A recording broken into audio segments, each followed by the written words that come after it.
अस्सलाम वालेकुम, नमस्कार, आदाब। मैं शमाइल नबी, आपका साथी हड़ताली शिक्षक। आज आपके बीच आने का मकसद दो चार मुख्य बिंदु पे बात करना है, दो चार पॉइंट्स पे बात करना है आपसे कि एक सरकार के कुछ जिला स्तर के पदाधिकारी एक चिट्ठी निकालकर जो डराने की और धमकाने की और हम सभी शिक्षकों को डराकर अपने जाल में फंसाकर हड़ताल से वापस लाने की जो साजिश कर रही है, इसको मैं आपको बताना चाहता हूं।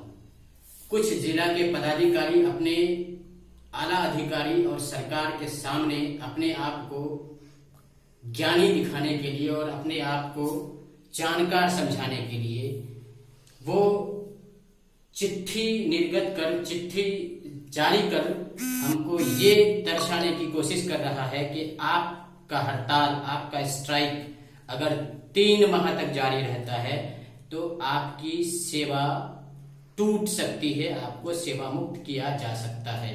आप याद रखिए, कहीं पे ये नहीं लिख रहा कि सेवा समाप्त की जाएगी, सेवा टूट हो सकती है। ये डरा रहा है, ये हमको अपनी जाल में फंसा रहा है और ऐसे जिला स्तर के पदाधिकारी अपने आला अधिकारी और सरकार के सामने अपने आप को ज्ञानी साबित करना चाहता है। इन साजिशकर्ता पदाधिकारी के जाल में हम शिक्षकों को नहीं फंसना है।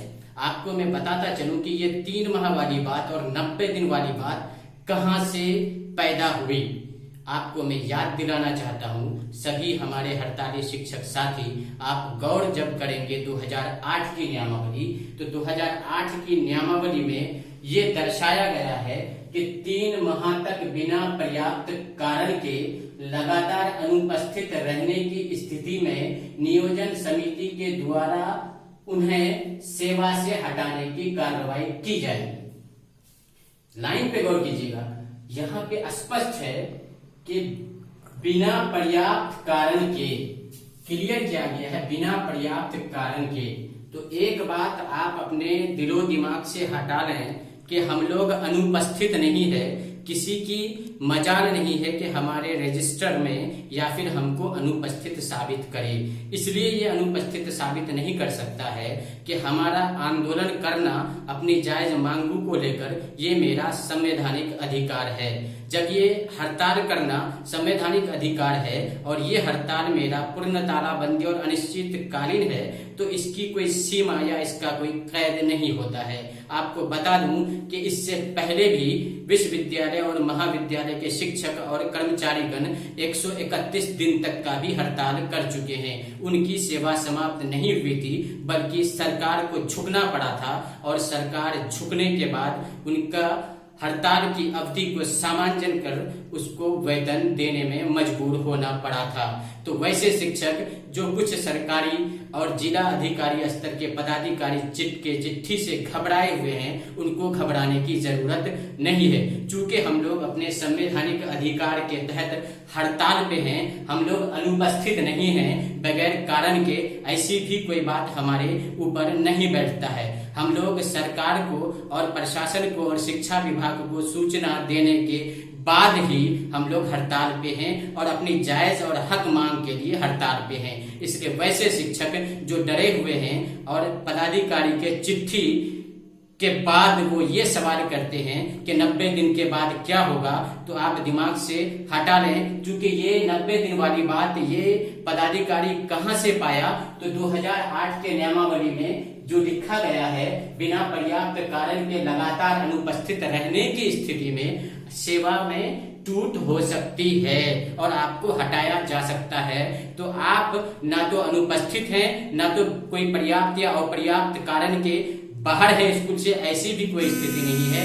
सरकार ही नहीं, देश के अलग अलग जगह के लोगों को भी पता है कि बिहार के लाखों लाख, मतलब 4.5 लाख नियोजित शिक्षक अपने जायज मांगों को लेकर हड़ताल पे डटे हैं, हड़ताल पे बने हैं। इसलिए कोई भी नियम, कोई भी रूल में या कोई भी नियमावली में आपकी हड़ताल को लेकर ये जिक्र नहीं है कि आपका हड़ताल अगर 90 दिन से ज्यादा होता है तो आपकी सेवा जाने की में खतरा रहेगी, इस तरह की कोई बात नहीं है। इसलिए आप सभी हड़ताली शिक्षकों को मैं आश्वस्त कराना चाहता हूं कि आप लोग पहले की तरह अपने बिहार राज्य शिक्षक संघर्ष समन्वय समिति के निर्देशानुसार हड़ताल पर डटे रहें और बने रहें। सरकार के सहयोगी शिक्षा विभाग के श्रीमान R.K. महाजन, जो हम सभी शिक्षक के घोर विरोधी शुरू से रहा है, ये शिक्षक और शिक्षा के भी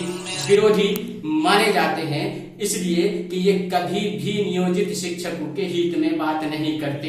ये हमेशा नियोजनवाद का अगर पिता किसी को कहा जाए, नियोजनवाद को बढ़ाने में अगर किसी को श्रेय दिया जाए तो वो श्रेय जो आला अधिकारी है IAS श्रीमान R.K. महाजन को जाता है। अगर ये 3 माह वाली बात रूल में कहीं पे भी लिखा होता तो R.K. महाजन की चिट्ठी के किसी भी लाइन में ये बात जरूर दर्शाया गया होता कि 3 माह के बाद आपकी सेवा समाप्त की जाएगी, लेकिन इस तरह की कहीं पे भी श्रीमान R.K. महाजन भी नहीं लिखते हैं। इसलिए कि नियमावली में हड़ताल से संबंधित 3 माह या कोई कैद या फाउंडेशन की कोई बात नहीं की गई है। फिर से मैं आपको बता दूं कि 2008 के नियमावली को पढ़कर कुछ जो अपने आप को जानकार कहते हैं पदाधिकारी, वो लोग आपको डराने और गिदर भक्की देने की कोशिश कर रहे हैं। इन लोगों की गिदर भक्की में आने की जरूरत नहीं है और अपने बिहार राज्य शिक्षक संघर्ष समन्वय समिति के ऐलान के बाद लगातार अपने हड़ताल पे डटे रहना है और तब तक डटे रहना है जब तक हमारे साथ, हमारे संघीय नेताओं के साथ सरकार सम्मानजनक वार्ता नहीं कर देती है। आप डरे नहीं, आप घबराए नहीं। इस लॉकडाउन की स्थिति में अपने घरों में रहकर अपने आंदोलन को social sites, Twitter, Facebook, Instagram, WhatsApp group के जरिए आप सरकार पे कड़ा प्रहार करते रहें और आप ये भी बताते रहें लोगों को कि अगर हमारे बिहार में R.K. महाजन न होते तो शिक्षा की स्थिति भी ऐसी नहीं होती। और लोगों को बताने की जरूरत है कि जब जब नीतीश कुमार तब तब R.K. महाजन। एक बात भी और बताने और ज्ञान में ले रखने की जरूरत है कि जब R.K. महाजन जी को एक बार तब हटाया गया था जब जीतन राम मांझी बिहार के मुख्यमंत्री बने थे। जीतन राम मांझी को पता था कि R.K. महाजन के रहते शिक्षा व्यवस्था को अच्छा और सुदृढ़ और स्ट्रॉन्ग और मजबूत नहीं बनाया जा सकता है। इसलिए मुख्यमंत्री बनने के बाद ही श्री जीतन राम मांझी ने R.K. महाजन को पहले साइड किया था, फिर वो बेहतर काम के लिए रणनीति बनाना शुरू किया था। लेकिन उसके बाद ही जो ही फिर गद्दी पे बैठने का मौका मिला श्रीमान नीतीश कुमार जी को, तो वो फिर से अपने मित्र, अपने दोस्त, अपने सहयोगी जिनको साथ लेकर चलते हैं और लोगों को जो बरकराने की कोशिश करते हैं, इस तरह के IAS R.K. महाजन को पुनः उस कुर्सी में बैठाते हैं और शिक्षकों का विरोध फिर से शुरू करवाते हैं और नियोजनवाद जहां पे रुक जानी चाहिए थी उसको फिर से बढ़ाने की शुरुआत नीतीश कुमार करते हैं। तो ये नीतीश कुमार जी और R.K. महाजन जी के मेल से और दोनों की आपसी साझेदारी से बिहार की शिक्षा व्यवस्था चौपट हो रही है। ये बात समझने की जरूरत है और आपका हड़ताल, आपका स्ट्राइक एक संवैधानिक अधिकार है जिसका कोई कैद या बाउंडेशन या दिन तय नहीं है, अनिश्चितकालीन है। तो ये मेरा 131 दिन या 231 दिन भी हो सकता है जब तक सम्मानजनक वार्ता